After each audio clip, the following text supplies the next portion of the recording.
इस वीडियो में हम समझेंगे कूलम्स लॉ।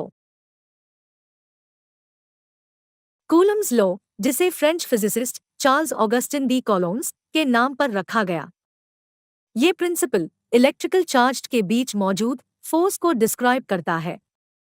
ये प्रिंसिपल पॉइंट चार्ज से क्रिएट होने वाले फोर्स को क्वांटिफाई करता है और इलेक्ट्रिकली चार्ज्ड पार्टिकल्स के बिहेवियर को समझने के लिए एक इम्पॉर्टेंट रोल प्ले करता है।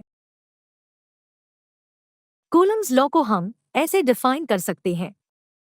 Coulomb's law states that the force between any two charged particles is directly proportional to the product of the charge, but is inversely proportional to the square of the distance between them.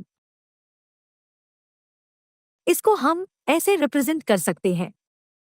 F is equal to K into Q square by R square, जहां पर F electrostatic force है, K Coulomb's law constant है, Q1 and Q2 2 point charges है, R distance है। आइए इसे detail में समझते हैं। इलेक्ट्रिक चार्ज मटेरियल की प्रॉपर्टी होती है जिससे वो किसी और बॉडी पर फोर्स एक्सर्ट करता है। चार्ज दो टाइप के होते हैं, पॉजिटिव और नेगेटिव। हर एक charge electric field lines produce करता है। पॉजिटिव चार्ज की इलेक्ट्रिक फील्ड लाइंस आउटवर्ड और नेगेटिव चार्ज की इलेक्ट्रिक फील्ड लाइंस इनवर्ड होती है। अगर हम दो सेम या अपोजिट चार्ज को एक दूसरे के पास लेकर आए तो ये दोनों चार्ज एक दूसरे पर फोर्स एक्सर्ट करते हैं। कूलम्स लॉ के अकॉर्डिंग दोनों चार्ज के थ्रू लगाया गया फोर्स चार्ज के प्रोडक्ट के डायरेक्टली प्रोपोर्शनल होता है और डिस्टेंस के इन्वर्सली प्रोपोर्शनल होता है।